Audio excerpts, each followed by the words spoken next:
The morning sun struck the windshield of the Millionaire's brand-new Bentley, painting gold across the quiet suburban street. He had no reason to stop, no reason to notice the ragged girl waving frantically by the curb, her voice cracking with terror as she screamed, "Do not drive! Your wife!" The words caught like fire in his chest, but pride burned stronger. He pressed the accelerator. Seconds later, the world shattered in metal and glass, and when he opened his eyes again, paralyzed beneath the wreckage, he saw her face, the same homeless girl, and everything he believed about worth and race began to crumble.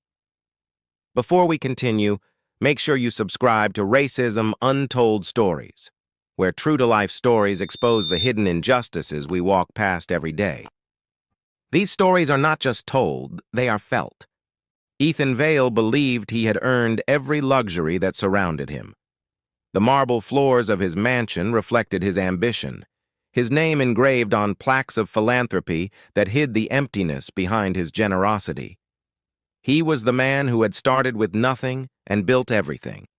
Or at least that was the story he told himself and others. In truth, Ethan had inherited more than money. He had inherited the invisible walls that separated him from those who had less. The Vale estate rested at the edge of the city, where the roads changed texture. Within the gates, asphalt turned to smooth stone, lawns stretched endlessly, and silence replaced the city's noise. Just beyond those gates, life cracked and bled, buildings decayed, sirens wailed, and people disappeared behind the weight of struggle. Ethan knew those streets existed, but he never allowed his mind to cross into them. To him, poverty was not geography. It was weakness. Every morning began the same. A steaming cup of imported coffee, the faint scent of jasmine from his wife's perfume, the rhythmic sound of the gardener's tools outside. Ethan scrolled through his tablet, studying the market. Stocks, bonds, acquisitions. These were his language, his form of faith. Each line of profit felt like proof that discipline, not compassion, ruled the world.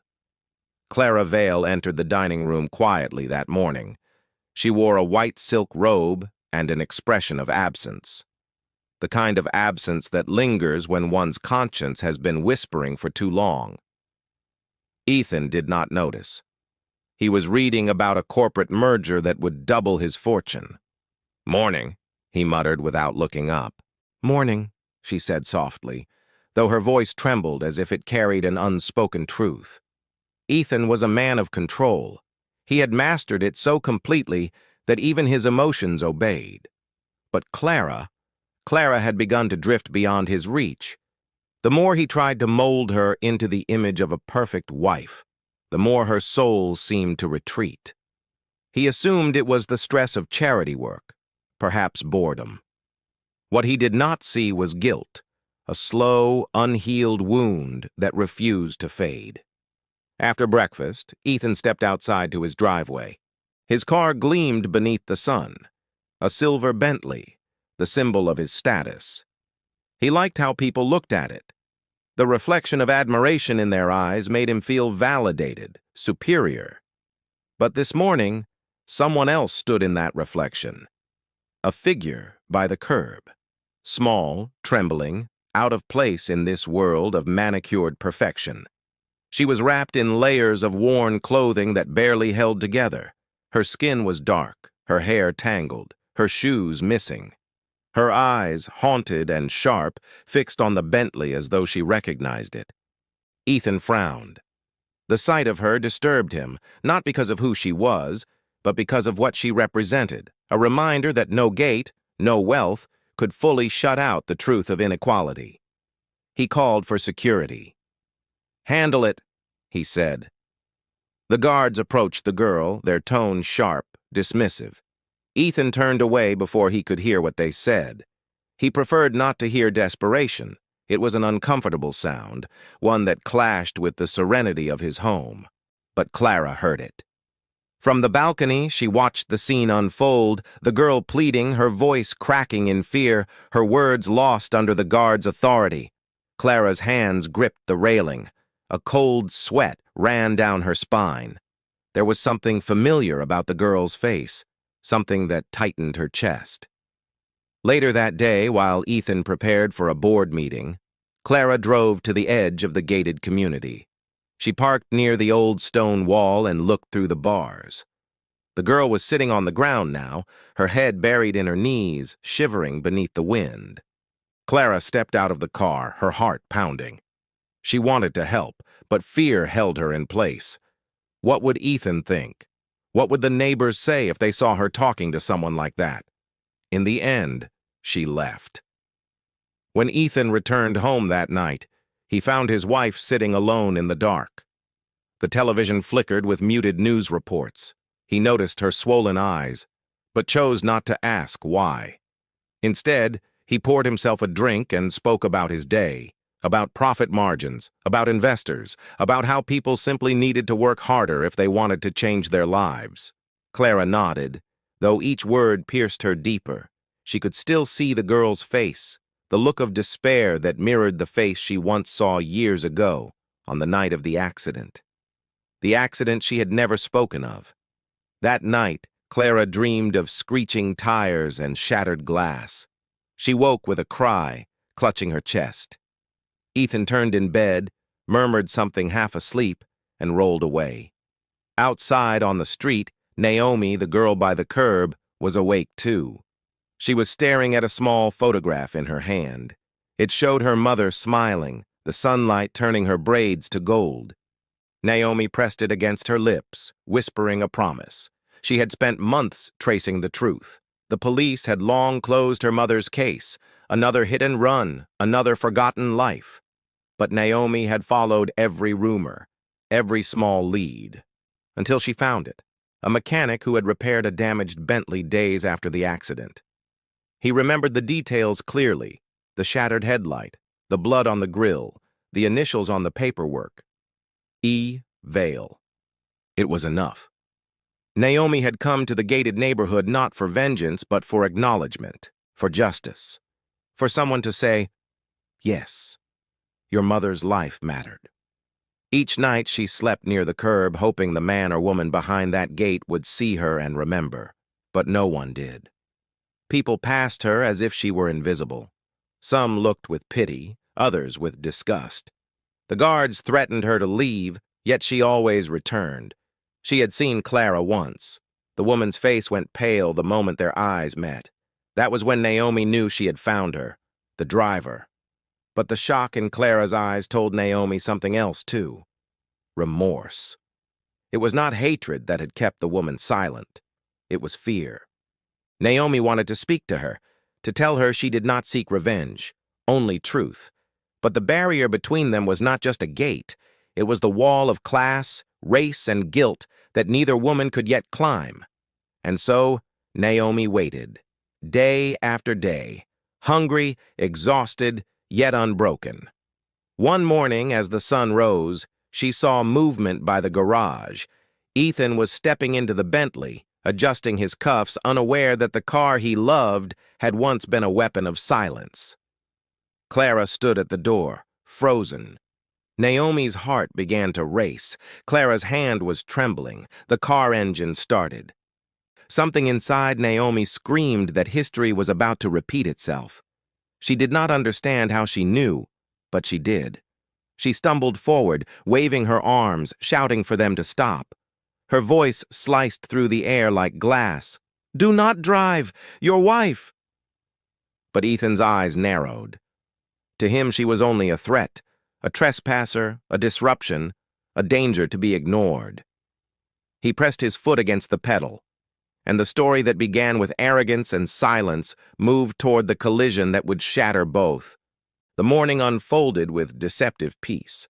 The light was clean, the air crisp, and the world seemed determined to forget that tragedy ever existed. Yet beneath that calm, a current of unease rippled through three lives that were about to converge once more. Naomi had not slept that night. Her stomach ached from hunger, and her body trembled from the cold that seeped into her bones. Yet it was not hunger that kept her awake. It was memory, The sound of screeching tires, the metallic cry of bending steel, the last breath of her mother as the world went dark.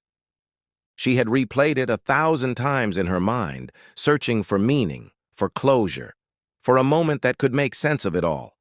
Every time she tried to let it go, she saw that silver car speeding away under the moonlight, and her mother's hand reaching out one last time. Now, as she stood on the curb outside the Vale mansion, Naomi felt the same dread tightening around her chest. She could not explain it, but something told her that history was circling back. Fate had a cruel way of returning to the same place until someone chose to break the pattern. Inside the mansion, Clara Vale stared at her reflection in the mirror. Her eyes were red from sleepless nights. Every time she touched the steering wheel of the Bentley, her hands began to tremble. She saw the image of a woman's face flashing through the glass, the thud, the scream that still lived in her mind.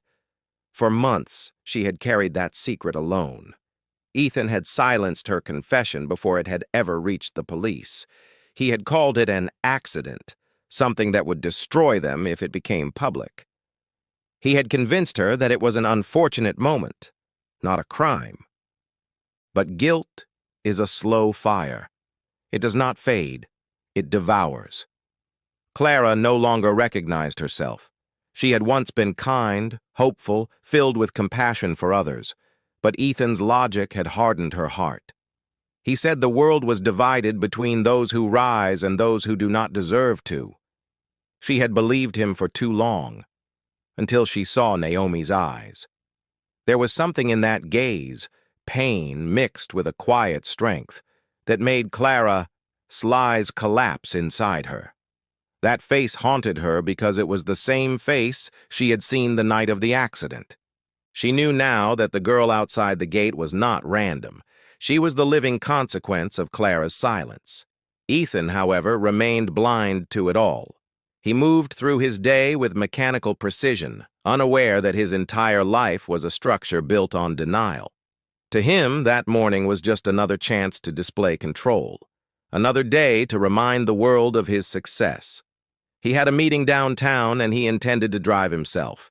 He disliked chauffeurs. They made him feel watched.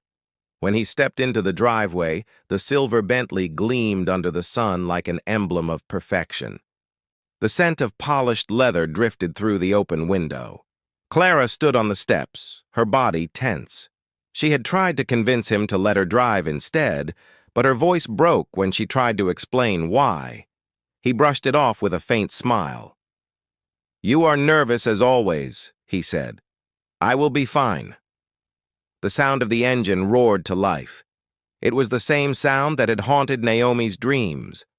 Across the street, she saw it happen, the car pulling forward, the shimmer of sunlight on metal, and Clara's pale figure standing frozen at the doorway. Naomi's instincts screamed. Her body moved before her thoughts could. She ran into the road, waving her arms. Her voice tore through the morning calm. "Do not drive! Your wife!" But Ethan's mind was not open to meaning. He saw only a wild stranger charging toward his car.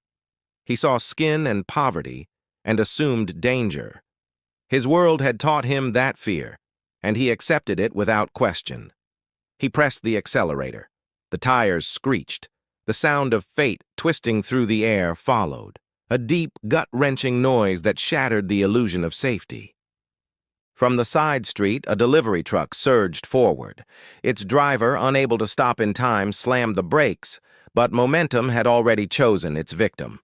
The collision was merciless. Metal bent like paper. Glass exploded into the air. The Bentley spun, struck the curb, and crumpled against the lamppost. Naomi fell to her knees, a scream caught in her throat. The truck driver stumbled out, shouting for help. The air filled with smoke and the acrid scent of burning rubber. Clara ran toward the wreckage, her heart pounding in her ears. When she saw the twisted frame of the car, a sound escaped her, a sound that did not belong to any language, only grief. Inside the wreck, Ethan's body was motionless. Blood ran from a cut near his temple. The airbags had deployed, but his legs were pinned beneath the dashboard. He could not feel them. Panic surged through him, followed by disbelief. Naomi crawled closer despite the pain in her knees. She ignored the guards who shouted at her to step back. She ignored the judgment in their eyes. She reached into the shattered window and pressed her hand against his wrist. His pulse was weak, but steady. "Stay still," she said quietly, her voice trembling yet firm. "Help is coming." Ethan opened his eyes and saw her face, dirt-streaked, exhausted, familiar. It took him a moment to recognize her as the same girl he had ignored, the same one he had ordered away from his gate. Confusion flickered in his gaze. He tried to speak, but the words caught in his throat. Then he saw Clara standing behind Naomi. Their eyes met, and something unspoken passed between them, a truth that had waited too long. Clara's lips trembled.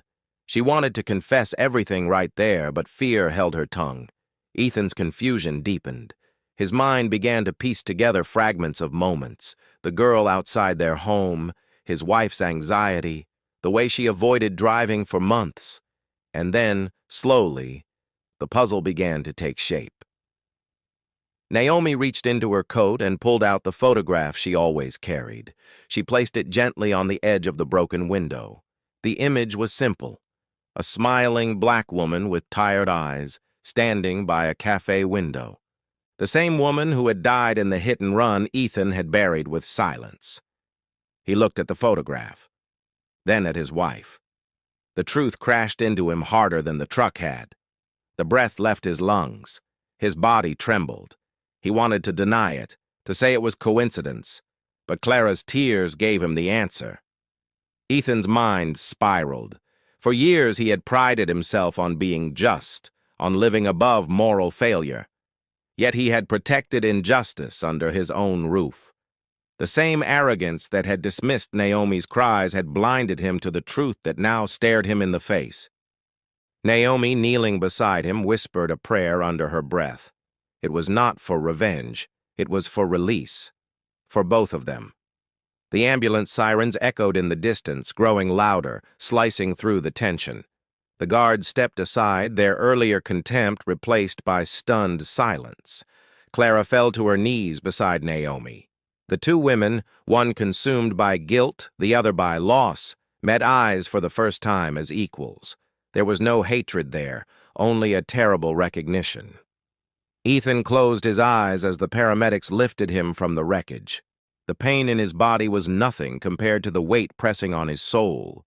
In that moment, he understood that everything he believed about worth, success, and race had been a lie he built to protect himself from the truth. And the truth was now staring directly at him, through the eyes of the girl he had refused to see. The hospital smelled of antiseptic and rain-soaked pavement. It was a scent that belonged to endings and awakenings, to the fragile space between what had been and what could still be saved. Ethan Vale lay in a bed surrounded by white walls and silent machines, the rhythmic beeping of a heart monitor echoing like a reminder that time was still moving, even if he could not. He tried to move his legs, but the effort brought only emptiness. His mind screamed for control, yet his body refused to listen. Panic rose like a tide, then sank into the cold realization that his old life, the one built on dominance, precision, and motion, had ended in a single moment of blindness. The doctor's words replayed in fragments. Spinal damage, lower paralysis, long recovery, if any. Ethan stared at the ceiling. The sterile light above him seemed to burn away every illusion he had ever held about power. He could no longer stand. He could no longer walk away from consequence. The walls that had once shielded him from accountability had vanished, and in their place was silence. Clara sat in the corner of the room, pale and trembling. Her hands were clasped tightly in her lap, her wedding ring glinting beneath the fluorescent light. For days she had sat like that, wordless, watching her husband fight the reality he could not change. She had confessed everything to the police the night of the accident. Her voice had cracked, but her words had not wavered. She told them about the night she hit Naomi's mother, about the panic, the cover-up, and the lie that followed. She had spoken of Ethan's decision to bury the truth to protect their name. The confession had lifted a weight from her soul, yet it had also destroyed what remained of their marriage. Ethan had listened in stunned silence as the detectives took notes beside his hospital bed. When they left, he did not speak for a long time. He simply stared at the rain tracing lines across the window, as if he could see every broken piece of his life falling in those drops. Now, days later, the door opened quietly. Naomi entered the room. She wore a faded denim jacket, her hair tied back, her expression unreadable. For a moment, the air seemed to thicken, as if the universe itself held its breath. Clara rose to her feet, her voice a fragile whisper. "You came." Naomi nodded. She looked first at Clara, then at the man in the bed. Ethan's face was pale, his eyes sunken with exhaustion and guilt. He tried to speak, but the words caught in his throat. Naomi walked closer. Her steps were slow, deliberate, the weight of her past carried in every movement. When she reached his bedside, she set something on the table beside him. A photograph, the same one she had shown at the crash. Her mother's smile stared up from it, warm and alive. Ethan's gaze fell upon it, and his chest tightened. He felt his throat constrict, his breath shallow. That face, that woman, the one whose name he had never cared to learn. The woman who had died because he valued reputation more than humanity. Naomi's voice broke the silence. Her name was Lillian. Ethan swallowed hard. "Lillian," he repeated, as if the word itself were a confession. Naomi continued, her tone calm but unwavering. "She worked nights at the diner on Fifth Avenue. She loved to hum when she cleaned the tables. She said it kept her close to joy. She was coming home the night your wife hit her. She never made it past the bridge." Clara covered her mouth, tears spilling down her cheeks. She stepped forward, her words trembling. "I am so sorry. I have carried this every day. I told myself I was protecting my family, but I was only protecting my fear." Naomi looked at her, the ache in her eyes deep but not cruel. "You could have told the truth. You could have come to me. Instead, you left me to wonder why the world could forget someone so easily." Clara fell to her knees beside the bed. Her sobs filled the room, raw and unrestrained. For a moment, Naomi felt the anger that had once consumed her rise again. But it no longer burned the same way. It was not vengeance she felt, it was sorrow for everyone who had suffered beneath silence. Ethan's voice emerged at last, low and cracked. "I told her not to say anything. I thought I was saving us, but I was saving nothing. I destroyed both of you." Naomi turned toward him. His eyes were wet, his face twisted in the kind of pain that came from the soul. She could see the man he had been, the arrogance, the certainty, and the man he was now, stripped of illusion. "You cannot undo it," she said quietly, "but you can make sure it means something." Her words hung in the air, heavy and final. Ethan nodded weakly. "Tell me what I can do." Naomi hesitated. Part of her wanted to walk away, to let him live with the weight of what he had done. But another part of her, perhaps the part that still carried her mother as compassion, saw the chance for change. "You cannot give me my mother back," she said, "but you can give others what she was denied: dignity, fairness, a chance to be seen."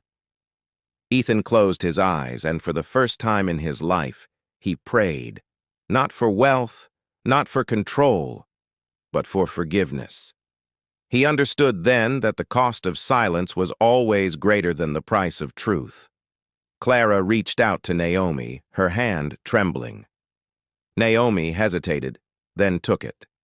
The touch was brief but real, a bridge built between guilt and grief. The door opened again as the nurse entered to check the monitors. Naomi stepped back, ready to leave. But before she did, she turned once more to Ethan.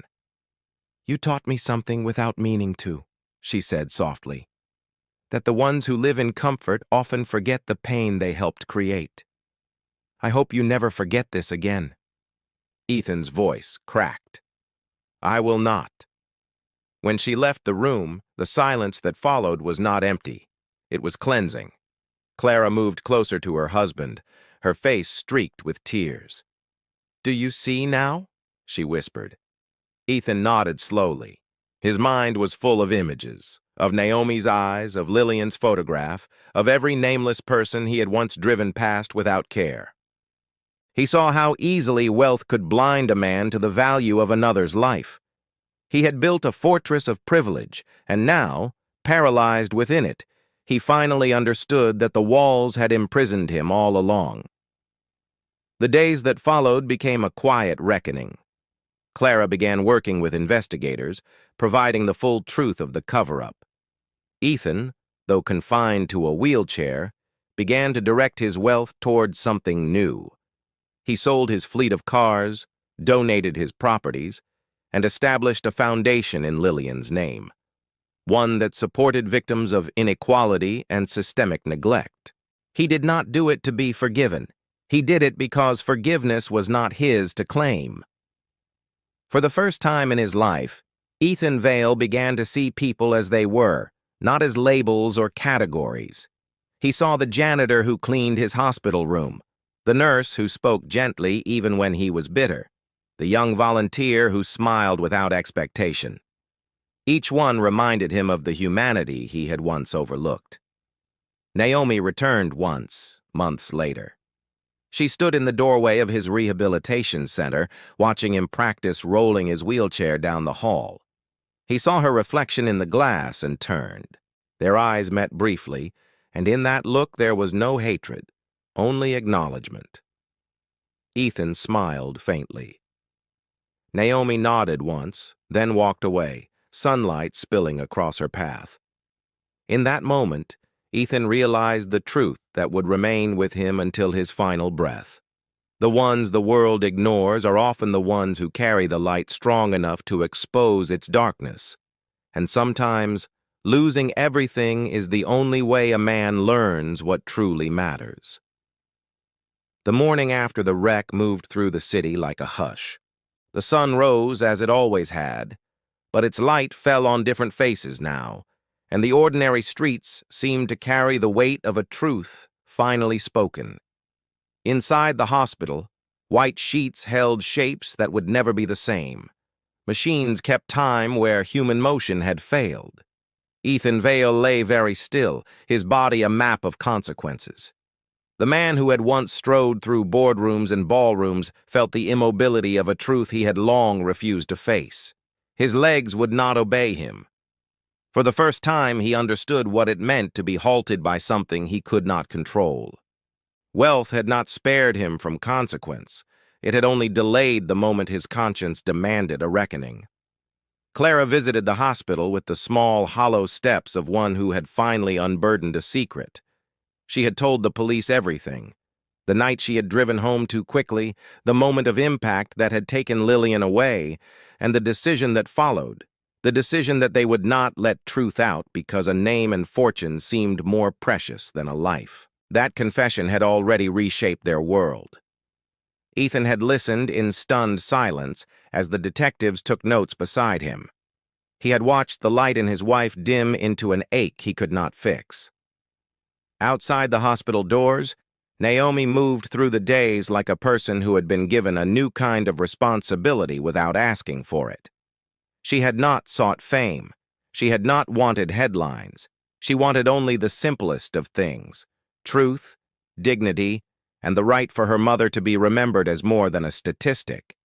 The moment she had thrown herself into the road, the world had fractured, and a single scream had become the hinge on which several lives swung. The initial headlines called Naomi a hero. The cameras came early and left late. People offered food, clothes, and interviews, as if a photograph could fix what hunger and grief had broken. Naomi accepted the food. She declined the interviews. She had learned to distrust spectacle dressed as charity. Days later, a nurse from the hospital brought Naomi an envelope with trembling hands. Inside was a letter written in a cramped, honest hand. Ethan had written it from the bed where he confronted his paralysis and his conscience. He wrote of arrogance, of the slow blindness that privilege breeds when it is never challenged. He wrote that he had spent his life constructing a world that kept itself separate from pain. He wrote that Naomi's cry had pierced that construction like light through a crack. He wrote, "I have been wrong. I failed to see a life where it mattered. I am sorry."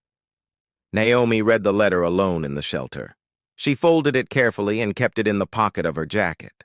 The words did not erase the nights or bring back her mother, but they did something harder. They acknowledged a wrong, and acknowledgement felt like a small kind of justice. Ethan did not become saintly overnight. He remained a man shaped by decades of entitlement, but the paralysis that caged his body opened a long corridor inside him where change could pass. He sold off some of his fleet of cars. He transferred properties to community organizations. He funded local shelters with no fanfare and with strict oversight by social workers and grassroots leaders. He refused interviews and the staged photos of contrition. He said that if repair was to be real, it must not be performative. Clara threw herself into advocacy that had once felt impossible to imagine. She met with families who had lost someone to streets and to headlines. She sat in rooms where she listened more than she spoke. She learned a new language of humility. The guilt she once carried like a stone slowly became motion that tried to build rather than blind. Naomi did not accept all offers that came her way. She knew the difference between a hand that wanted a picture and a hand that wanted to build. When the Vail-funded trust opened its first outreach center, Naomi came once to see how the money had been used. She walked through bright halls where counselors listened without judgment and where work programs respected the talents of those they served. She watched children read under soft lamps and veterans speak without fear. She felt cautious gratitude. She returned weeks later, not as a spectacle, not as a headline, but as someone who wanted to help. She volunteered in a kitchen, taught a small class to adults learning basic literacy, and listened to stories of forgotten lives. She saw faces she had known from the streets given names and futures. That was the kind of change she wanted. Slow, steady, accountable. Ethan, confined now to a wheelchair, learned to move through the center to see the faces his money touched. He watched programs led by people who remembered the streets he had once driven past. Each day he learned that generosity alone was not the cure. It required humility, sustained attention, and the willingness to let those who had endured speak for themselves. He could not erase what had happened. He could not bring Lillian back. But he could ensure that the name that had been forgotten would live in work that honored her. The city did not transform overnight. Racial prejudice and class division continued to shape experiences in ways that would not dissolve with a single trust fund. Some people mocked Ethan's change of heart, calling it purchased penance. Others embraced the new resources without cynicism, grateful for help given on terms shaped by respect.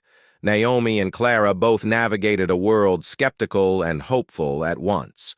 When Naomi walked past the hospital months later, she saw Ethan at a window. He raised his hand in an unassuming wave. She lifted her chin and nodded once, then continued on.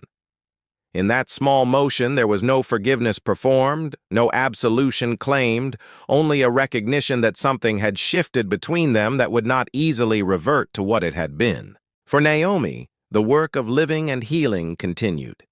She slept in better places now. She ate more reliably. She also carried the weight of public expectation and the quiet ache of private memory.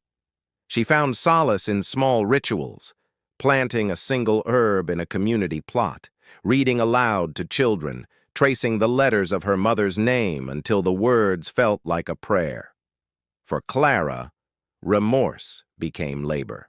She met families, lobbied for real policy changes, and quietly funded legal support for those who could not afford representation.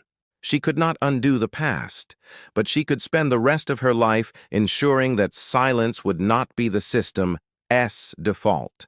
And for Ethan, the greatest lesson was recognition that money can build systems but cannot force the soul to change. Change required invitation and education, humility and accountability.